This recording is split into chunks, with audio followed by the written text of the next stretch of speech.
Baik Bapak, selamat pagi. Silakan dulu Pak. Oke, baik Bapak. Sebelumnya perkenalkan, nama saya Dr. Ina. Saya dokter yang akan melayani Bapak pada pagi hari ini. Sebelumnya kalau boleh tahu nama Bapak siapa Pak? Rama. Baik Bapak Rama, usianya berapa tahun Pak? 50 tahun. Baik Bapak, kalau boleh tahu sekarang Bapak tinggalnya di mana ya Pak? Di Surabaya. Oh iya, di Surabaya Pak. Untuk sekarang pekerjaannya apa? Saya pekerja kantoran. Kerja kantoran. Baik Bapak, kalau boleh tahu datang ke sini ada keluhan apa ya Pak? Untuk keluhan saya, kebetulan untuk tengkuk saya terasa kaku. Terus kan kantor saya di lantai 3. Itu kalau naik tangga sering ngos-ngosan. Ya baik, berarti keluhannya tengkuknya terasa kaku, terus kalau naik tangga kayak terasa ngos-ngosan gitu ya Pak. Baik, kalau begitu Bapak berdasarkan keluhan Bapak, selanjutnya saya akan melakukan identifikasi faktor resiko dan screening dengan melakukan pemeriksaan fisik di depan. Baik Bapak, boleh saya antar ya Pak? Baik, selamat pagi Bapak. Tadi di depan sudah melakukan identifikasi faktor resiko dan screening dengan melakukan pemeriksaan fisik ya Bapak. Selanjutnya saya akan membacakan hasil identifikasi faktor resiko yang tadi Bapak sudah lakukan dengan untuk memastikan tadi, kalau boleh tahu berat badannya tadi berapa ya Pak? 98 kilo. 98 kilo. Kemudian kalau untuk tinggi badannya? 167. Oke baik, tadi setelah diukur untuk lingkar perut Bapak 103 cm. Kemudian untuk tensi tadi 103/90 ya Bapak, berarti jadi cukup normal tinggi ya Pak.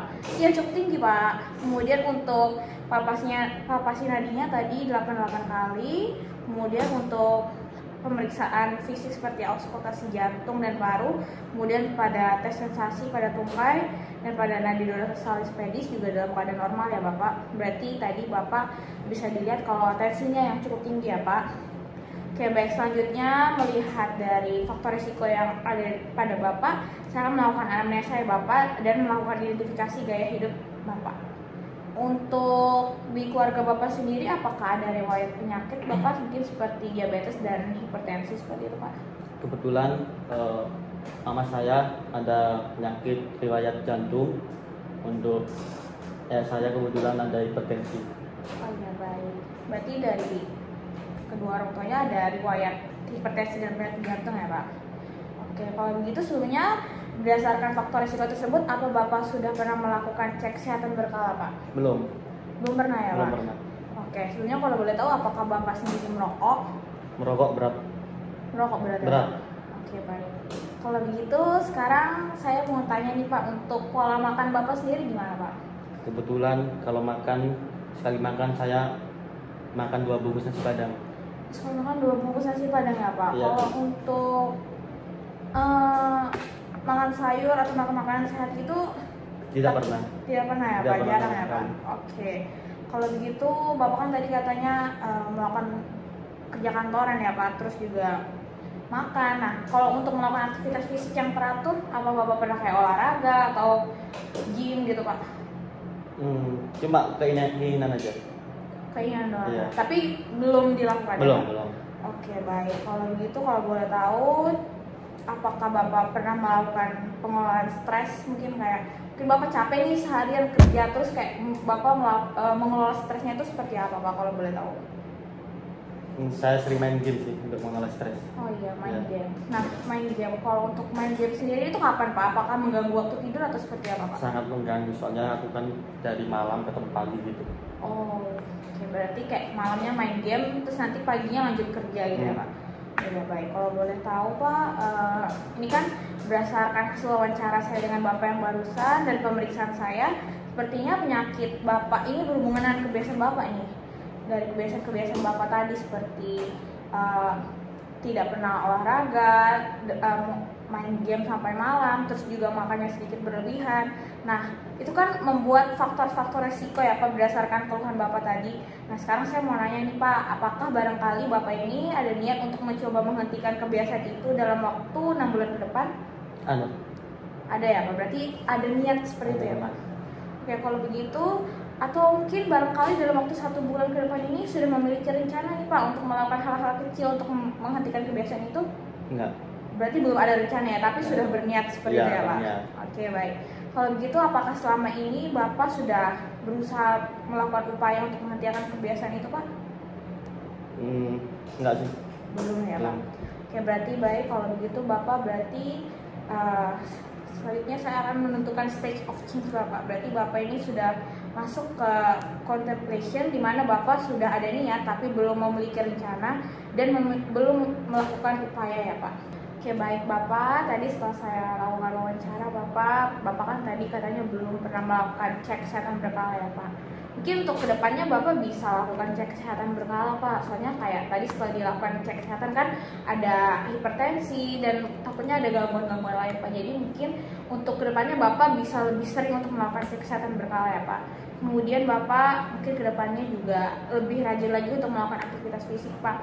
Mungkin kayak olahraga teratur minimal 3 kali seminggu Pak, atau mungkin 150 menit per minggu doang tuh udah cukup nih Pak, dengan meningkatkan secara moderat dari ringan ke berat. Jadi kayak dari awal tuh mungkin kayak cuma jalan kaki, nanti lama-lama itu kayak mungkin Bapak jadi lebih bisa jogging setiap pagi. Seperti itu ya Pak. Kemudian Bapak juga bisa mengkonsumsi diet sehat dengan kalori seimbang yang mengandung karbohidrat, protein, dan zat pengatur vitamin serta mineral. Jadi kan tadi katanya Bapak kebiasaannya makannya banyak nih, sekali makan nasi padang bisa 2 bungkus. Nah itu mungkin kurang sehat nih Pak. Makanya Bapak kalau misalnya jalan katanya ngos-ngosan. Jadi itu kayak faktor resiko yang terjadi karena mungkin Bapak makannya berlebihan. Jadi karena hal tersebut mungkin Bapak bisa mengurangi makanannya dan mengonsumsi diet sehat Pak. Jadi kayak mungkin bisa makan tapi dengan gizi yang seimbang seperti mengandung karbohidrat, protein, dan zat pengatur vitamin serta mineral yang cukup ya Pak. Selanjutnya Bapak mungkin katanya tadi kan kalau misalnya capek, stres kerja, Bapak main game nih, pulang habis kerja sampai pagi. Nah harusnya Bapak mungkin kedepannya mengelola stresnya tuh boleh main game tapi dengan waktu yang cukup ya Pak. Jadi Bapak harusnya memiliki waktu istirahat yang cukup Pak. Usahakan memperhatikan kualitas istirahat Bapak setiap 7 jam bekerja. Perhatikan kuantitas dan kualitas tidur minimal 6-8 jam per hari Pak. Jadi tidur yang cukup itu juga perlu banget Pak sebenarnya. Kemudian Bapak juga bisa mengelola stres, kan tadi katanya Bapak mengelola stres dengan main game. Sebenarnya itu boleh, tapi mungkin Bapak juga bisa lakukan hal-hal lain seperti mungkin berpikir positif, beribadah, berzikir, bersyukur, meditasi, dan mendengarkan musik untuk melakukan relaksasi itu juga penting Pak. Dan juga memiliki sikap mental yang positif serta visualisasi.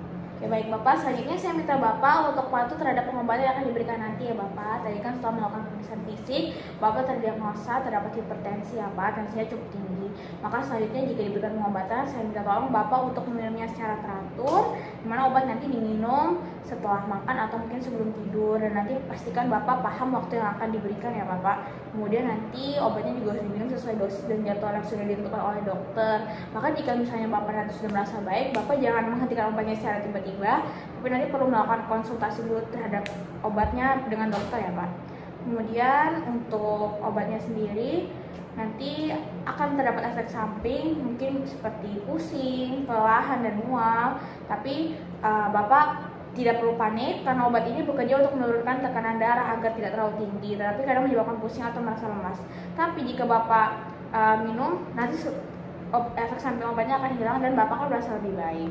Kemudian jika memang Bapak efek sampingnya merasa terganggu, Bapak mungkin bisa hubungi dokternya kembali ya Bapak untuk mendapatkan penanganan lebih lanjut. Baik, kalau begitu sekian dari edukasi dari saya. Apakah yang ditanyakan Bapak? Cukup jelas. Cukup ya Bapak. Baik, kalau begitu terima kasih Bapak, semoga Bapak sembuh.